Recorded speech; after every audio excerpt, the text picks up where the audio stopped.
hot cuppa and relax. It's Afternoon Karak with Aisha Al-Nazmi and Mikhail Atiyah on Pulse 95. I feel like before I start off about what to look forward to today, I need to give our listeners a little bit of a sneak peek into what usually happens when it comes to, well, making the entire show, right? Yeah. The content of the show. So basically, this is us telling you the secrets behind radio, and that is perhaps also even other types of media in general. But basically, it's a collaborative effort between the presenters. Usually there's a producer, but for us here at Pulse 95, we like to make it a little bit, intimate and personal. We do our own stuff right here, and basically collaborative effort. Mikhail sends me some stories, and we look through them, and I put in my stories, and then I compile them, put them in like a whole thing, and I send it to him. So that means that Mikhail has no idea what stories I added until he opened his laptop the next day and checks his email. And I warned him yesterday, and I said that I am saving I'm keeping the agent of chaos within me. I'm saving her for Monday. You're keeping the big questions for today. Exactly, and hope you're looking forward to it, because I know that this is a fun question that's going to be similar to what we spoke about last week, and it's going to destroy your reality and make it a lot more confusing once again. Can't wait to dig into that rabbit hole very soon. Also, we have a really lovely celebration for book lovers out there. A surprise announcement that comes from the fact that there's a Hunger Games prequel in production, and it's going to be about the titular villain that is Snow, as you guys know from the books and the movies. Also, Overwatch 2 might be delayed until not, I wouldn't say 2022, but even further. And there could be some reasons behind this besides just development issues. Also, there's some interesting there's an interesting game pitch for a AAA open world Power Rangers game. Yes, I'm very sad about this one because it could have been incredibly cool. I'm a big fan of the Power Rangers growing up, and I love those mechas as well, even though that is a main element of Power Rangers. Those are the mechas, and probably the reason why I'm so in love with that genre when I'm older. And we have to talk about Idris Elba's Bloodsport, because if you guys have watched Suicide Squad, or at least have an idea about it, you know that the reason why he was in jail was because he shot none other than Superman. And Idris Elba thinks that there is a good movie that can come out of that topic. And those are just some of the things we're going to be talking about right here on the Afternoon Karak. So make sure you are staying tuned and stay locked to none other than Pulse 95. What's the date? What's the date? What's the date? What are we celebrating today? Today we are celebrating Book Lovers Day. So it's a celebration both for books and the lovers of books as well. I mean, it's only natural that we have to ask you guys, what are the books that changed your lives? It could be anything, fiction or non-fiction, because some people might think that only, motivational biographies and, basically non-fiction is what changes people. But rather, a lot of people find that whatever book that hits them is the one that changes it. That's just natural. Whatever it is, it could be anything. Do you have that book, Mikhail? If we're digging back to the past, I'd say there was one book that was given to me by my English teacher, Miss Nissa, shout out to her, in grade 8. This was in a time when, the year before that, I was such a troublemaker. I would not come to class. Oh, so you went through that phase. I was in that phase. I was to the point that I was going to get expelled from school. In grade 8, I was trying to change that around. I wanted to be more studious, and I had a teacher who knew me a couple years back and knew that I was trying to be a better person. And she got me this little self-help book, and it's called Who Moved My Cheese?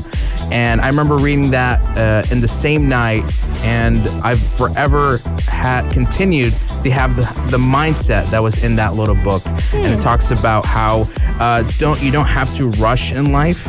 You don't have to do things on a whim. Take your time, and when opportunities present themselves, that's when you work hard.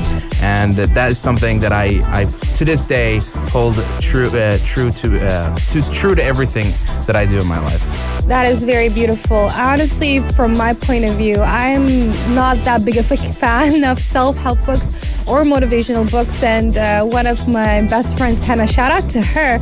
She always makes jokes that she loves those type of books. And she goes like, I bought some books. I'm like, oh, what are they about? They're like, you're not going to like them, so I'm not going to tell you about them. Like, fair enough. Don't tell me about them. So for me, actually, one of the book that changed me, I wouldn't say changed me, but I'd say these books were part of, one of the, like basically the transitional periods in my life. Because when you hit, your preteen. It's like a stepping stone. Kind of, but now they know. Basically, it was this peaceful moment. It symbolizes a peaceful moment in my life where I'd had like a lovely routine that I love and I miss very much. And it was all the way back in 6th grade. For some reason, my mom used to drop us off at school way too early for life. I don't know why she used to do that, but she said, just get to school. I'm like, but why? Why are you dropping me at school at 7 a.m.? Like the bell rings at 7:45 and we live 5 minutes away. Why are you doing this to me? But it is what it is. And so usually what ended up happening is that I'd be very bored the very early mornings here in Sharjah. And my favorite place, my go-to place was the library. And I would wait until Miss Blessy, I miss her very much, Miss Blessy would open the library around, I'd say like 7:10, 7:15 when she arrives. And I'd always be one of the first people there. I would be the only person there. And our library back then was still small. And one of the books that I saw was a whole series, and I think that also catapulted me into the world of mythology, which was a retelling of the many Greek mythology stories from Hades' point of view. And it was just, I think that also kind of formed the comedy within me, like the funny person in me was formed by those books. And also, this made me fall in love with mythology. And that time back then, it was just so lovely, so peaceful, that looking forward to Miss Blessy opening those doors for me to go in and just browse through the books. I mean, again, we had the small library. It was unlikely that we're going to get new books every single day, right? But still, I would browse through them and I would look for the new version of the next part of the book series. And I read every single one of them, and it was like one of the best times of my life. So if I'm talking about one of my favorite books, it's definitely that. Again, you guys can check them out. You can find them. They're very lovely. And I found out later on, as in maybe 2 years ago, or maybe last year, I believe, that they created like 2 or 3 more books later on. So I think I should go revisit that, even though it's for kids, but it's just so lovely, so sweet. And those are just some of the books that have changed our lives. And whenever somebody asks me what's your favorite book, it's very difficult for me. Like, where do I start? I don't have a favorite. Where do I start? And also because it's very difficult, I feel, for a lot of us. And I think this is a very common problem, and I've spoken about it so many times before. And that is, it's very hard to start and read books like we used to before. The way I used to consume a book after a book after a book, it was so easy. But now I just can't sit down and do that. Some people might go like, oh, it's because of social media, you get distracted. That is not the case at all. It's just that maybe we're going through a lot. Maybe just like life is moving too fast. It's not as peaceful and easy as it used to be. We're not in that mood anymore. It requires a lot more effort and energy, especially as we grow up. It requires a detachment. Exactly. And right now, like when you just sit down, the moment you go back home, you're thinking about, oh, I need to finish the podcast, I need to finish the video, I need to finish the running order, I need to reply to those emails, I need to run errands, I need to do this and that, what about my appointment in 2 days? So your mind is like going, there's so many things happening. And just like you said, it's so difficult to detach and say, wait a minute, I'm going to transport myself to another world just like I used to a long time ago. It used to be so easy. So shout out to those amazing people out there who can do it. And good luck to every single person who's trying their best. I came across this video from TikTok. Of course, it's a video from TikTok. And it was about this person. He's like, I call myself a book lover, but I do not consume enough books for me to justifiably call myself a book lover. So he goes like, he said something that I love so much, and I think I'm going to start doing it more. And I agree with him. And he just says, just pick up the book. Just pick it up. Read whatever. Do not force yourself to sit down and read page after page, chapter after chapter. but rather force yourself just to do the act of reading, as in you sit down and you go like, I'm gonna read. Yeah. You read. You never know when you're gonna lose yourself in those pages. Exactly, that's exactly what he says. I mean, you might read a sentence and you're like, I don't feel like it. So that's enough for the day. Tomorrow, do the same thing. You might get consumed by the book and suddenly you're in a different world right now, or you're being taught something new. So to all the people struggling out there, do just that. Just throw yourself into the book and try your best. If it's one sentence, it's great. If it's 17 chapters, that's also great. It's all about taking your time to revisit those lovely, lovely memories. Text us 4215 Etisalat or do tell us, what are your favorite books? What is a book that changed your life? What is a book that takes you back to a place that you miss so much, an emotion you miss so much? Tell us all about that. We'd love to hear from you. Coming up next is that existential crisis. I cannot wait for this discussion. Coming up next, we're going to be talking about the cube rule of food identification. It's not scientific, but it is crazy. Coming up next right here on the Magic Hour at the Afternoon Karak. Pulse 95. Are you ready for this one, Mikhail? I'm ready for my reality to slowly, just break down. Last week we spoke about how everything we eat is either a form of meat or salad, soup, and sandwich. Exactly. Now we go a little bit deeper into the sandwich, as in what makes a sandwich. And this brings us to the cube rule of food identification. So when we think of a cube, we're thinking like 3D. There is 4 sides to a cube. No, there's eight sides. Okay, to a 8. cube. Oh man. Yes, so there's 8 sides to categories. a cube. Okay. Actually, there are 6 categories. If you would like to pull up the diagram that I've sent, basically, okay. If you imagine a cube, guys, it's like Mikhail said, it's all about those dimensions. Now, it's all about identifying where that starch is located on that cube. Okay. If the starch is only like the base layer, as in only on the surface, it's a piece of toast. Okay. If it is 2 layers, as in 1 layer below and 1 layer, there's something in between and the starch is above it, that's a sandwich. If it's covered from 3 sides, as in the right, the left, and the lower side, that's a taco. That makes sense. If it's from 4 sides, the top, the bottom, right, and left, that's sushi. Even if what's being wrapped is starch, right? So like that's where the starch is. We're talking about where the starch is positioned. Okay. So where the starch is positioned. Okay, rice. Yeah, rice is starch. Okay. Exactly. So if it is covered from the side, the way a bucket is, like from each side, like an open-faced cube, it's a soup, salad, or with a bread bowl, basically. Like some sort of... Yeah, I've seen those bread bowls. Soups. Exactly. If it's covered from every single side, then it is a calzone. Why is it not called a mahshi? Because mahshi is not an English word. And whoever came up with that is not Arab. And the starch is it's inside, it's not outside. No, it's around the side. Okay, yeah. That's what a calzone is. For example, a pie would be a calzone. Now that makes more sense. I remember last week I said that pie could be a sandwich because it's sandwich. Exactly. Okay. We said that last week. Meanwhile, for example, asking what is toast, it's pizza. Pizza is a toast. Pizza is a toast. Pizza. Yeah. Okay, bread below, everything is on the top. Exactly. Nothing goes on top of it. Exactly. Okay, wow.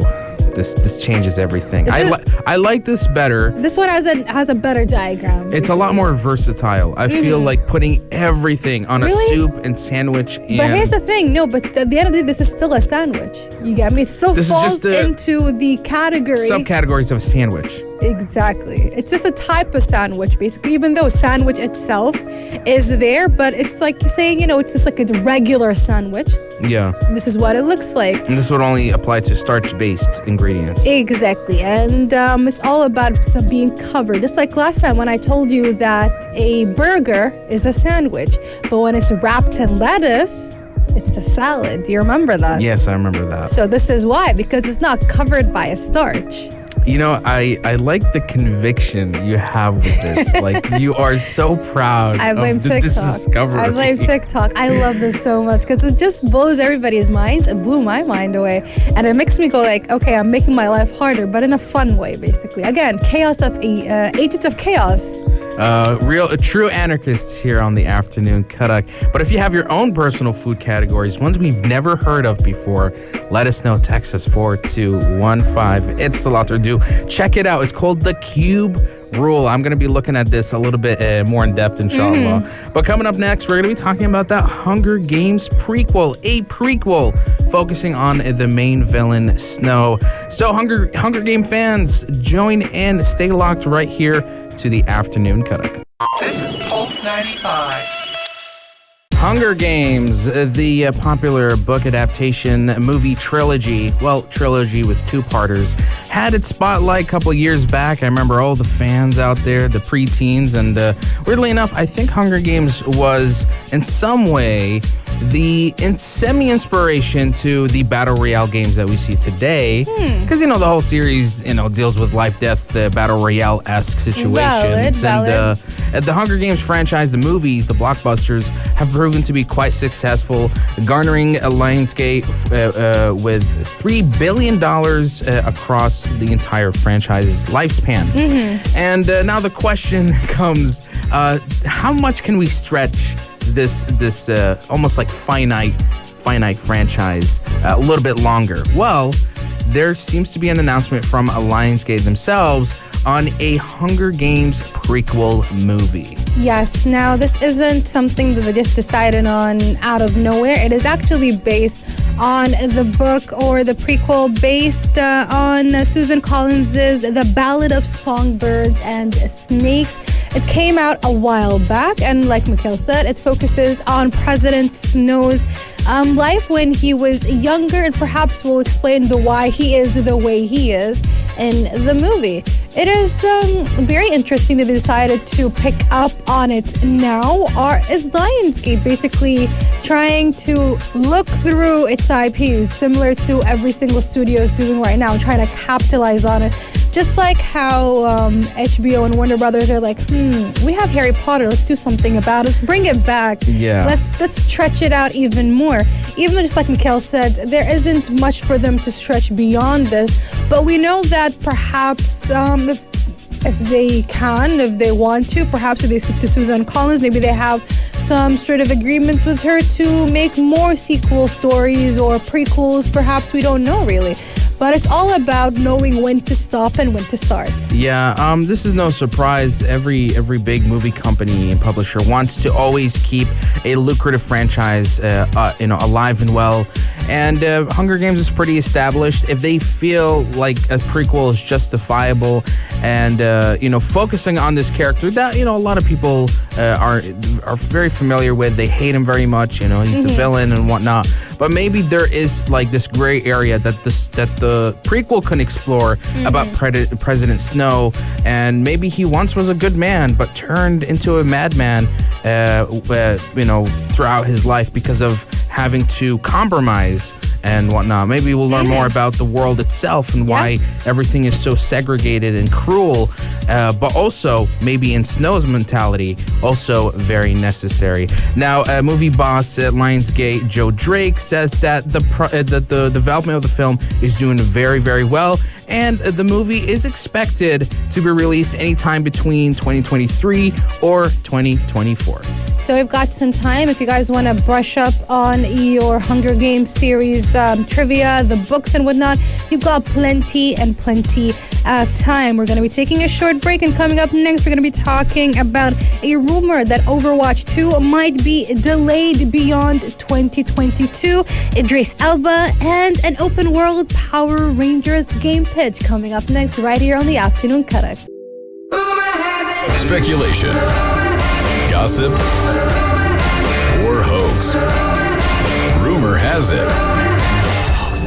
has it, according to an Overwatch leaker, they say that the development process for Overwatch 2 is taking longer than expected. Therefore, it's not going to release in 2022, but rather a little bit later. Now, even though They claim it is development processes, etc. I think it was a scandal that is pushing it. I think that as well, because in recent news, Blizzard has recently confirmed that Overwatch 2 passed an important development milestone. That means that they're probably in the final touches of the game, doing anything between Q&A, polishing, and just stress testing it for next year's release. But with what's happening recently with the Blizzard Activision lawsuit, I know that this is to protect their image, and they know that if they were to release this game while the controversy and the lawsuit is still ongoing, it will affect the sales of this game. And what's interesting is that the leaker, their name is Metro Overwatch, and they are trusted leakers. They're the ones who have leaked several characters before and some other stories, but they seem to be worried. I mean, in the tweets, they say, from what I can gather, release in 2022 does not seem likely anymore.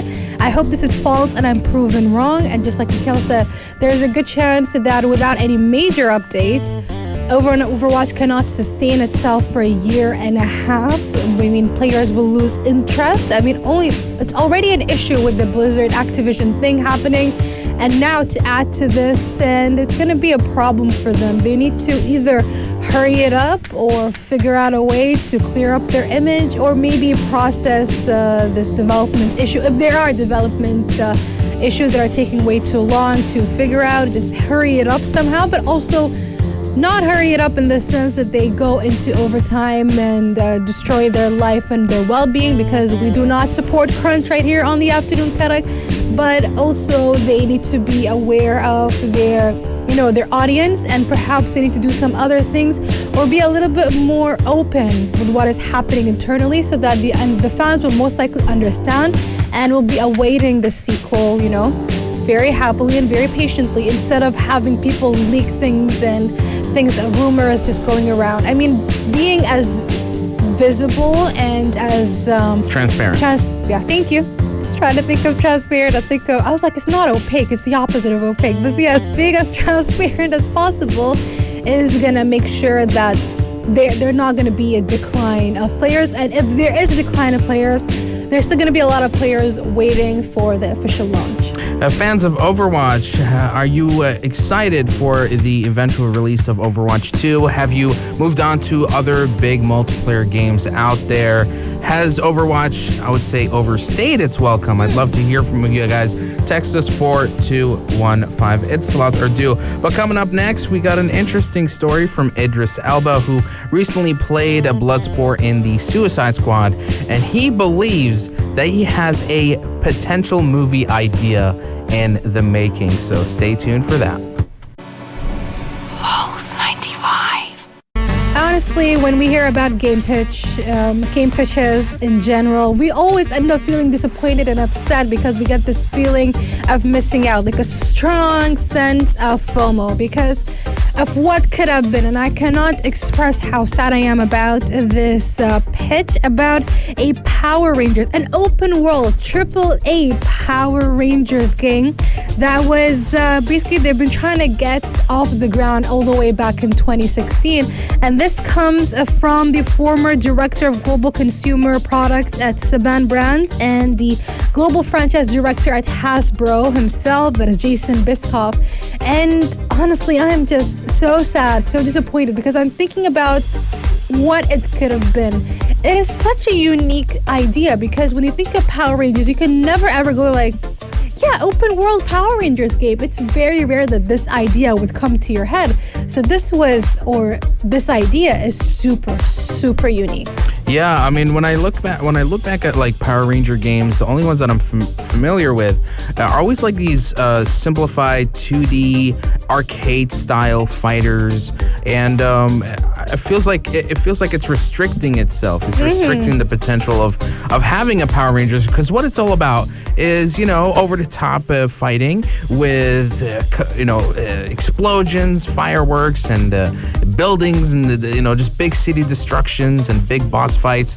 And you think that there would be a studio out there that could really make those ideas shine into a video game.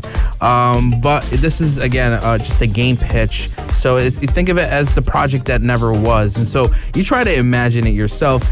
It was described as a Power Ranger version of Warner Bros.'s upcoming Gotham Knight, which is a game that's coming out very soon. You can see some gameplay footage. It's an open world. You get to play as the Batman family, but instead of that, you get to play the Power Rangers team. Yes, and in this game, it is set in none other than Eltar, which is Zordon's home planet, and it is under occupation, and it's up to you, the Power Rangers, to free it, basically. And it would have been super cool to move on and be changed from one Power Ranger to another, from one mission to another. It's just a missed opportunity, but then understandably they did not have the budget, and there was lots of things happening at the company that would have made it very hard for this pitch to go through. And honestly, now that it's out there, I just hope that they would repitch it to anybody out there, any sort of studio that can pick it up. There are plenty of AAA studios that can do this justice if they can find the right studio. Hopefully, it doesn't even have to be a co-op. It can just be a single-player game, just to sort of scale down the ambitiousness of it. Because I think maybe that was the biggest issue with a game pitch like this, is that maybe a lot of the ideas are fantastic, but maybe not too possible to develop at the time, 2016 we're talking. Really? 2016 is literally 4 or 5 years ago, Mikhail. We got and technology so many has advanced quite a lot. If you remember, some of the biggest and best open world AAA games came out around between 2015 2017. So it's not like, oh, it's 2006. It was literally 4 years ago. If we're talking about how much has changed in terms of the capabilities, I don't think there's much of a difference. Yes, we are becoming better and, innovative in terms of creating those big games, but not much has changed. I disagree with you strongly. I don't think it was too ambitious. I just think no budget and no studio picked it up. And it's a mistake for a lot of studios out there, because especially if they were capitalizing on the, albeit a bad-ish movie that came out a while back, they probably could have helped the franchise a little bit, even though the franchise doesn't need any help. I mean, Power Rangers are Power Rangers, they're timeless. But it would have been a great idea to catapult off of that hype back then. And with the rumors that perhaps there might be another Power Rangers reboot or a Power Rangers sequel, they can bring this back as well. Hopefully the hype train could build something like that. But a dream is never too big, and hopefully in the near future we'll see anything new about the Power Rangers. Time to wrap up the hour with a final suggestion. So guys, stay locked, stay tuned right here to the Afternoon Karak. It's almost 5 p.m. That was Afternoon Karak. For dessert, Aisha and Mikhail suggest... We always suggest the usual, and that is to find us all over, where can you find us? Everywhere, basically. Yes, we're on YouTube, social media platforms such as Twitter, Instagram, Facebook. But most probably, if you miss out on any of our discussions, make sure you find us wherever you listen to podcasts. And that is Spotify, Apple Podcasts, SoundCloud, and Rami. Just search us up. And as for YouTube and Instagram and Twitter and Facebook, just search us up, Pulse 95 Radio.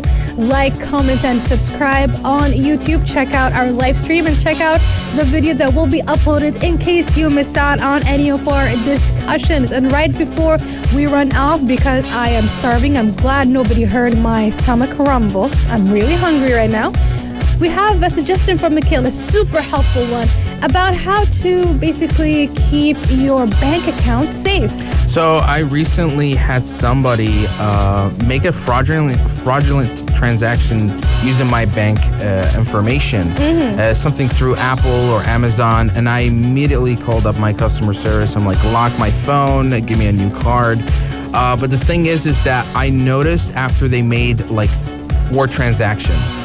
So I wish I could have stopped it sooner. Yeah. And I just feel like making the phone call wasted that time. So my recommendation is, if you have a bank account, you use it through an app, please find out how to lock your phone remotely through the app instead of having to go to customer service and just wait for some operator to pick up the phone, because that way you save more time and you can stop any fraudulent transaction from taking place. Now, when it comes to banks, they have, there's a discrepancy in terms of what each bank offers. So make sure you know the bank's application thoroughly so that you know eventually what your bank offers to the application. So just like Mikhail said, you don't end up wasting your time and customer service time with something that could have been solved easily through the application. Because how many times have you called up customer service and they're like, do you have the bank application? You're like, yeah. Okay, so go through the bank application and do that. So it's just a waste of time for the both of you. Usually I'm 10 minutes through an automated dial. I'm like, oh my God, can I just talk to someone? And then at the end of it, they're like, yeah, you could have just done that yourself. So again, just to piggyback on what Mikhail said, check out your bank application. Make sure you know all the services that are offered by your bank through said application. And with that, we wrap up the hour right here on the Afternoon Karak, and we make way for none other than the dynamic duo that are Big Hass and Anna Schofield, only here on Pulse 95. If you liked this episode of Afternoon Karak, drop a like and subscribe. Pulse 95. Be sure to follow us on Instagram for all our daily updates and top stories.